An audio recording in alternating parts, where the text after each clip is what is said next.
പിതാവിന്റെയും പുത്രന്റെയും പരിശുദ്ധാത്മാവിന്റെയും നാമത്തിൽ ആമേൻ. ഇന്നെനിക്ക് നിങ്ങളോട് പ്രസംഗിക്കാൻ കിട്ടിയിരിക്കുന്ന വിഷയം നല്ലതിനെ മുറുകെ പിടിക്കണം എന്നുള്ളതാണ്.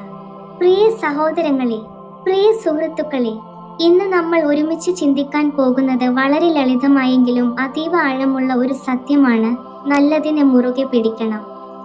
വിശുദ്ധ പൗലോസ് ശ്ലീഹ തെസ്സലോനിക്കയിലെ വിശ്വാസികൾക്ക് എഴുതിയ 1-ാം ലേഖനത്തിന്റെ 5-ാം അധ്യായത്തിൽ 21-ാം വാക്യത്തിൽ നമ്മെ ഉപദേശിക്കുന്നു: സർവവും ശോധന ചെയ്ത് നല്ലതിനെ മുറുകെ പിടിക്കണം. ഈ ഒരു വാക്യം മാത്രം നമ്മളുടെ ജീവിതത്തിന് ഒരു ദിശാബോധം നൽകുന്നു. കാരണം മനുഷ്യന്റെ ജീവിതം മുഴുവനും തിരഞ്ഞെടുപ്പുകളാലാണ് നിറഞ്ഞിരിക്കുന്നത്. ഓരോ ദിവസവും, ഓരോ നിമിഷവും നാം എന്തെങ്കിലും തിരഞ്ഞെടുക്കുകയാണ്: ചിന്തകളിൽ, വാക്കുകളിൽ, പ്രവൃത്തികളിൽ. പക്ഷേ ഒരു സത്യം നമുക്ക് അംഗീകരിക്കണം: നമുക്ക് മുന്നിൽ വരുന്നതെല്ലാം നല്ലതല്ല. അതുകൊണ്ടാണ് ആദ്യമായി നമ്മോട് പറയുന്നത് എല്ലാം പരിശോധിക്കുക. വിശുദ്ധ യോഹന്നാൻ ശ്ലീഹ തന്റെ 1-ാം ലേഖനത്തിന്റെ 4-ാം അധ്യായത്തിൽ 1-ാം വാക്യത്തിൽ പറയുന്നു: എല്ലാ ആത്മാക്കളെയും വിശ്വസിക്കരുത്, അവ ദൈവത്തിൽ നിന്നോ എന്ന് പരിശോധിക്കുവിൻ. ഇത് നമ്മെ ഒരു ആത്മീയ ജാഗ്രതയിലേക്ക് വിളിക്കുന്നു. ജീവിതത്തിൽ കേൾക്കുന്ന ഓരോ ശബ്ദവും, കാണുന്ന ഓരോ കാര്യവും, പിന്തുടരുന്ന ഓരോ വഴിയും, ഇവയെല്ലാം സത്യത്തിന്റെ വെളിച്ചത്തിൽ പരിശോധിക്കണം. സ്വർണനാവുകാരനായ മോർ ഇവാനിയോസ് ഒരിക്കൽ പറഞ്ഞു: പരിശോധിക്കാത്ത ജീവിതം എളുപ്പത്തിൽ തെറ്റിലേക്ക് വഴുതിപ്പോകും. ഇന്നത്തെ ലോകത്തിൽ ഇത് വളരെ പ്രസക്തമാണ്. സോഷ്യൽ മീഡിയ, കൂട്ടുകാർ, സംസ്കാരം, ട്രെൻഡുകൾ, ഇവയെല്ലാം നമ്മെ സ്വാധീനിക്കുന്നു. പക്ഷെ അവയിലെല്ലാം നമുക്ക് സ്വീകരിക്കാൻ പറ്റുന്നതല്ല. യേശുക്രിസ്തു മത്തായിയുടെ സുവിശേഷത്തിൽ 6-ാം അധ്യായത്തിൽ 22-ാം വാക്യത്തിൽ പറയുന്നു: നിന്റെ കണ്ണ് ശുദ്ധമായാൽ നിന്റെ ശരീരം മുഴുവൻ പ്രകാശവാനായിരിക്കും. ഇത് നമ്മെ ഒരു വലിയ സത്യത്തിലേക്ക് നയിക്കുന്നു. നമ്മുടെ ഉള്ളിലേക്ക് കടക്കുന്നത് നമ്മുടെ ജീവിതത്തെ നിർണ്ണയിക്കുന്നു. നാം എന്താണ് കാണുന്നത്? നാം എന്താണ് കേൾക്കുന്നത്? നാം എന്താണ് ചിന്തിക്കുന്നത്? ഇവയെല്ലാം നമ്മുടെ ആത്മാവിനെ രൂപപ്പെടുത്തുന്നു. അടുത്തതായി, നല്ലത് തിരിച്ചറിയുക. നല്ലത് എന്താണ്? നല്ലത് എപ്പോഴും എളുപ്പമാകണമെന്നില്ല. നല്ലത് എപ്പോഴും ജനപ്രിയമാകണമെന്നില്ല. നല്ലത് എപ്പോഴും ഉടൻ ഫലം നൽകണമെന്നുമില്ല. പക്ഷേ നല്ലത് എപ്പോഴും ശരിയായതാണ്.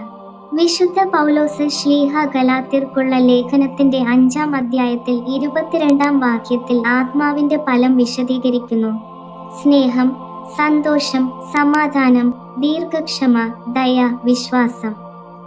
ഈ ഗുണങ്ങൾ ഉള്ളിടത്ത് നമുക്ക് ഉറപ്പായി പറയാം: ഇത് നല്ലതാണ്. യേശുക്രിസ്തു മത്തായിയുടെ സുവിശേഷത്തിൽ 7-ാം അധ്യായത്തിൽ 11-ാം വാക്യത്തിൽ പറയുന്നു: സ്വർഗസ്ഥനായ പിതാവ് തന്റെ മക്കൾക്ക് നല്ലതേ നൽകൂ. അതുകൊണ്ട് നല്ലത് തിരിച്ചറിയാനുള്ള ഒരു മാർഗം ഇതാണ്: ഇത് ദൈവത്തിന്റെ സ്വഭാവത്തോട് പൊരുത്തപ്പെടുന്നുണ്ടോ?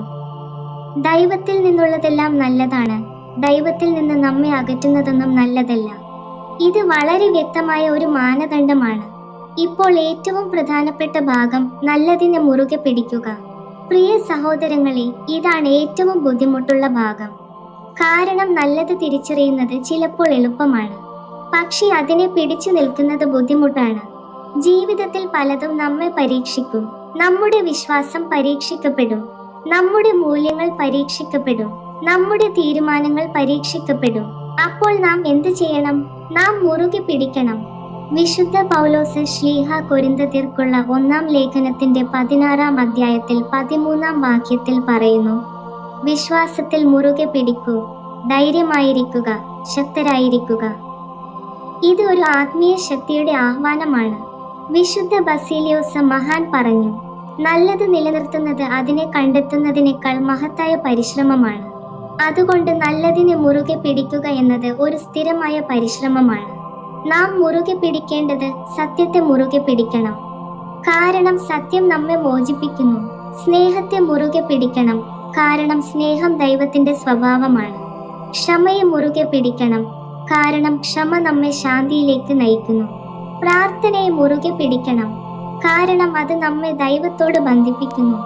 ദൈവവചനത്തെ മുറുകെ പിടിക്കണം. കാരണം അത് നമ്മുടെ ജീവിതത്തിന് ദിശ നൽകുന്നു. ചിലപ്പോൾ നമ്മൾ ക്ഷീണിക്കും, ചിലപ്പോൾ നമ്മൾ സംശയിക്കും, ചിലപ്പോൾ നമ്മൾ വഴിതെറ്റും. പക്ഷേ അത്തരം നിമിഷങ്ങളിൽ പോലും നല്ലത് വിട്ടുകളയരുത്. വിശുദ്ധ പൗലോസ് ഗലാത്യർക്കുള്ള ലേഖനത്തിന്റെ 6-ാം അധ്യായത്തിൽ 9-ാം വാക്യത്തിൽ പറയുന്നു: നന്മ ചെയ്യുന്നതിൽ ക്ഷീണിക്കരുത്, സമയത്ത് നാം കൊയ്യും. നിരുത്സാഹപ്പെടാതിരുന്നാൽ. ഇത് ഒരു ഉറപ്പാണ്, നല്ലത് മുറുകെ പിടിക്കുന്നവൻ ഒരിക്കലും നഷ്ടപ്പെടുകയില്ല. പ്രിയ സഹോദരങ്ങളെ, ഈ ലോകം നമ്മെ പലതും നൽകും, പക്ഷെ എല്ലാം നമുക്ക് വേണ്ടതല്ല.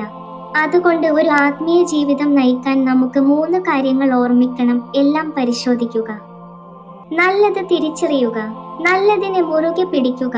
ഈ 3 കാര്യങ്ങൾ നമ്മുടെ ജീവിതത്തിൽ നടപ്പിലാക്കിയാൽ നമ്മുടെ ജീവിതം ദൈവത്തിന്റെ വഴിയിൽ ഉറപ്പായും മുന്നോട്ടു പോകും.